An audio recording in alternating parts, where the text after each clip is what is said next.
It's Off the Top Sports Talk.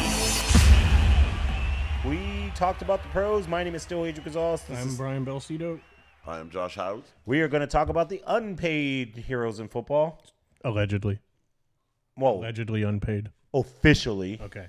There you go. Because God knows if I lived in Texas, I would be driving a fancy car. There you go.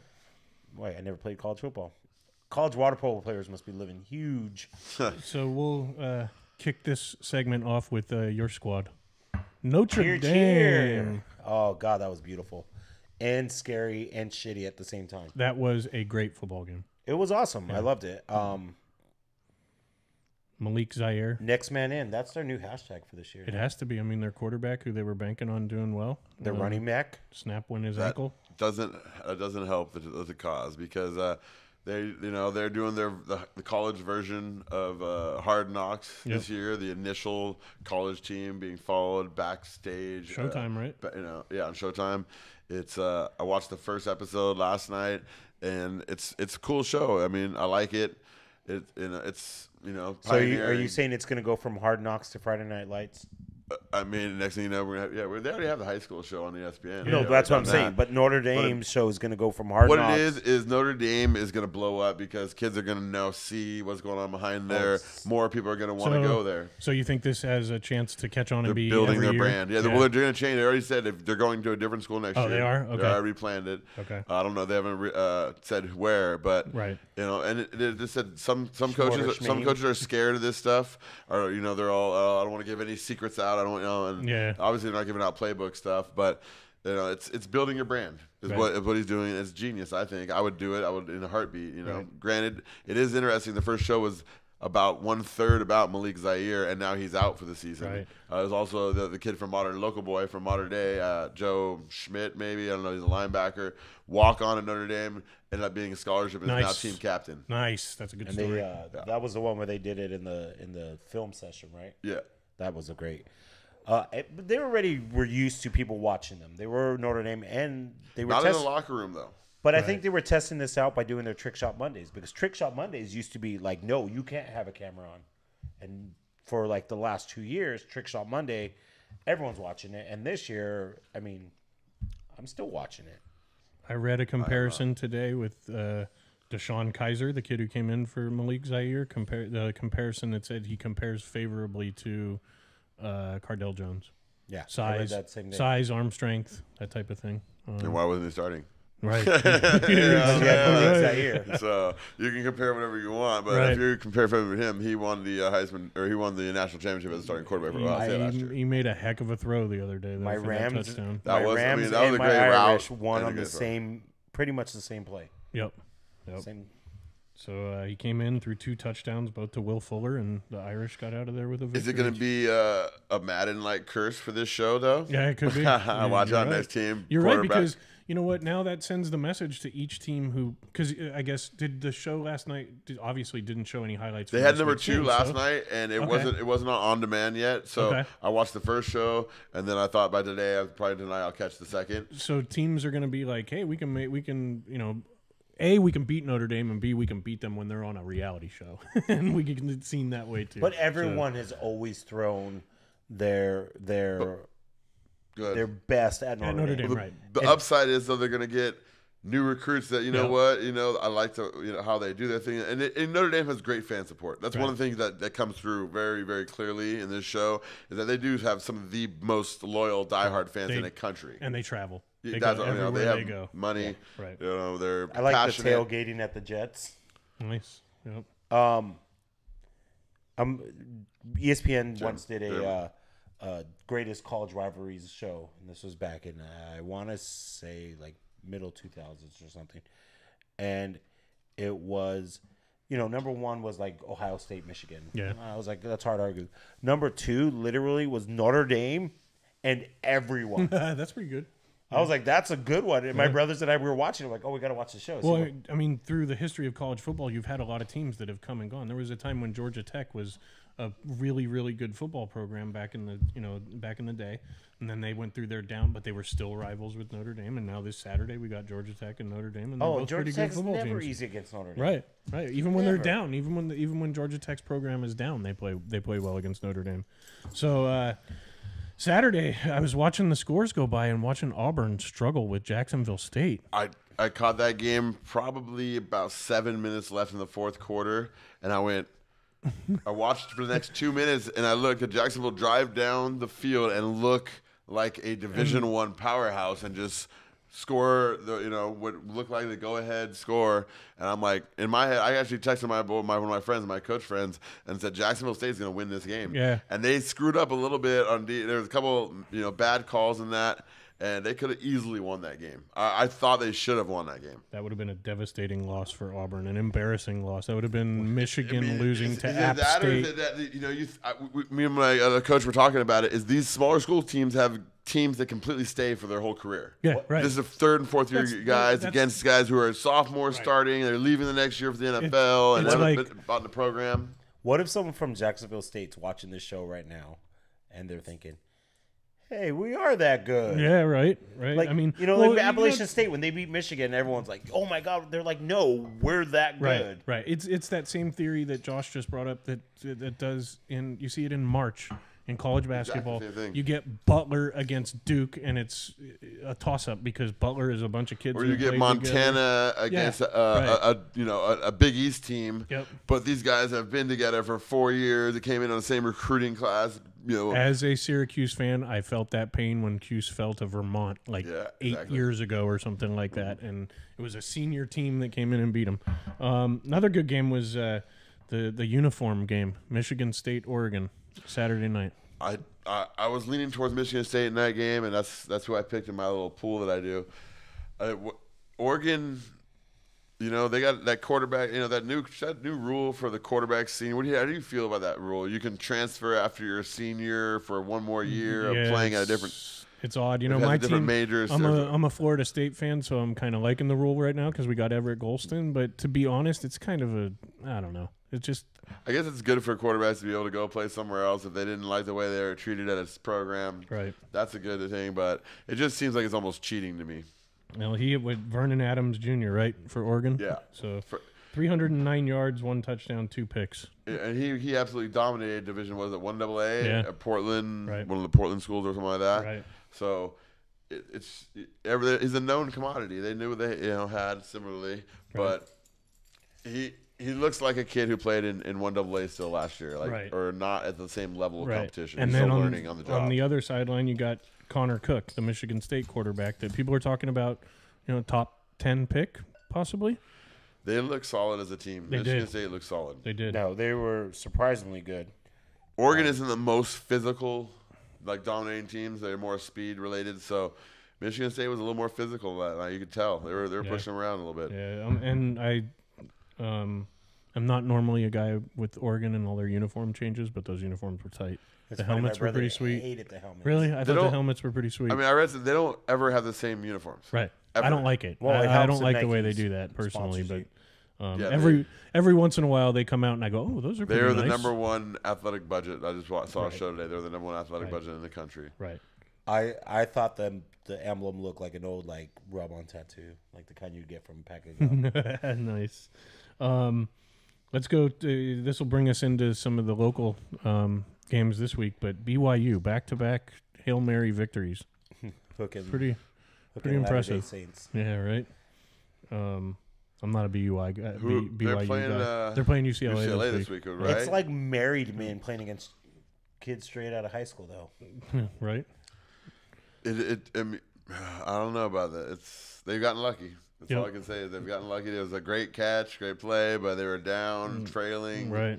I think UCLA ends that streak this week. Yeah. Well, I think BYU is for real. I think they really are good.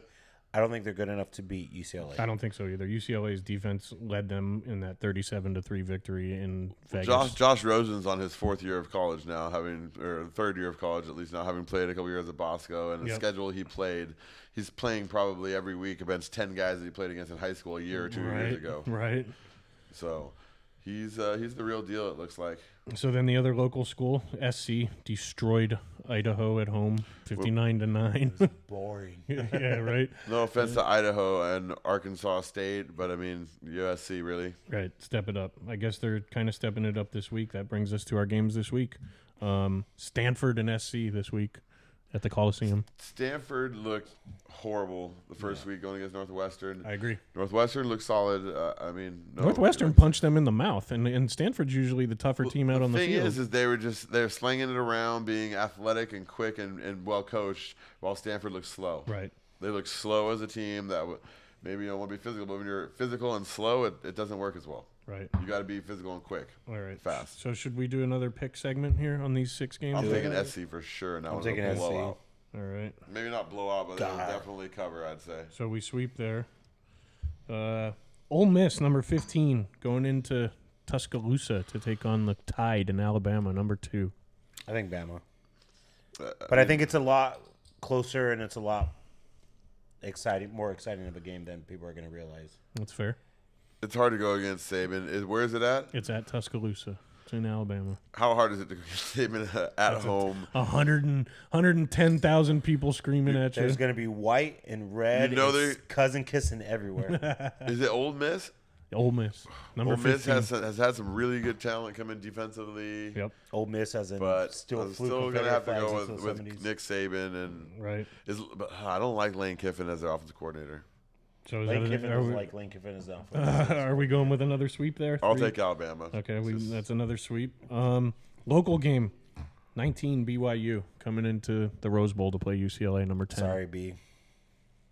Your luck's run out this week, BYU. Yeah, we're going to sweep that one too. Ruins. If BYU wins, by Hail Mary. It's going to be like a Hail Mary. It's going to be something dramatic. It's a 50-yard field goal. It's going to be something we're talking about. I can't remember the last team that's won 3 times in a row in the last series. Right. I mean, that just doesn't happen. Right. Let's go back to the SEC here and go number 18 Auburn, who struggled as we talked about, going into LSU. It's a tough place to play every year. LSU is always going to be, I think, still the bigger physical team, but Auburn has a tricky offense. Hopefully that was a big smack in the face. Their and a wake-up quarterback call. has struggled the first 2 weeks. If he gets straight, they have a lot of talent. Yeah. So I'm going to go with LSU in the ups and whatever. I'll say that maybe Auburn isn't what everybody thinks that they are right now. Yep. LSU is number 13. Auburn's number 18. Oh, it's LSU. I mean, another sweep. Well, LSU. College football is a little bit different. I mean, we could all be just completely upset because it is college football. Right. But I mean, Auburn, seriously, I think Auburn's going to lose these first 2 games, and then the 3rd game they're going to have like a blowout, or they're going to be fast, and it's going to be tough for them. They're hopefully not too discouraged. I'm going LSU as well. Well, I mean, they won the game last week, so I mean, it was double. It had to go to overtime. You know, it was the guy caught the regular touchdown and double coverage. It was great plays by them. So they definitely they showed up when they needed to. Yep. Last game here on the board, number 14 Georgia Tech going into Notre Dame Stadium. Notre Dame number 8 playing with a backup quarterback, playing Georgia Tech. Well, it's Georgia Tech, and they're never easy on Notre Dame. Right. Jesus Christ. I'm picking Notre Dame because I'm an Irish fan, and I do not want to get kicked out of the church over this one. So go Irish. I'm going to go with Georgia Tech on the upset in this one. There we go. We got our first one that's different. The TV show is a jinx. Malik Zaire the first week lost to Georgia Tech the second week. The reality show jinx. Yep. There it is. So we got a little bit of time at the end of this segment. I heard Drake's rooting for Georgia Tech. Oh, they're in trouble then. Yeah. But he has a Notre Dame. He's got Notre Dame jersey on underneath. Exactly. Stop it. Exactly. So we got a little time at the end of this segment. Why don't we throw in some referee bashing apparently around the country, huh? High school kids. What's your deal? Yeah. Josh coaches high school kids. None of them are assholes, or at least they're not assholes on the field to the refs. If you missed it, in Texas, we had a game where a referee, he was the back judge, was what would you say? Got blindsided by a couple players? Yeah, I mean, got taken out basically. Yeah. Apparently there were some bad calls that led up to that, and then there were some racial stuff that was accused. There was some one person supposedly hurt out of the whole field. Right, exactly. So I mean, this is what's there's no excuse for hitting someone in the back. No. So we get a ref who gets blindsided. Right. We get a ref who's separating players and gets shoved to the ground. Right. And then we have one player who rips off another player's helmet and hits him in the head. Concussion, 10 stitches. Yeah, that was brutal. Here's what's wrong with the upcoming generation. Y'all a bunch of pussies and you can't fucking take criticism. I'm sorry I'm cussing. So annoyed with it. All right, as a football coach and player for years, though, first thing I'm going to admit is, as a lineman, I have hit a referee myself. I happened to, run by my linebacker, hit him, and the referee happened to be there. And I didn't really like the guy. He's kind of making some bad calls, and he got run into. It was nothing. I didn't try to hurt the guy severely, but I didn't slow down on purpose so I didn't hit him. Right. That kind of a thing, Right. And then also I've been in a post-game brawl before. Now this wasn't during a game like that happened, but I mean where a helmet was taken off and swung wildly. So it's not something new to football. No. It happens all the time. But I mean, it's almost that's an assault with a deadly weapon when the guy rip a guy's head off and then take that. So that kid should be.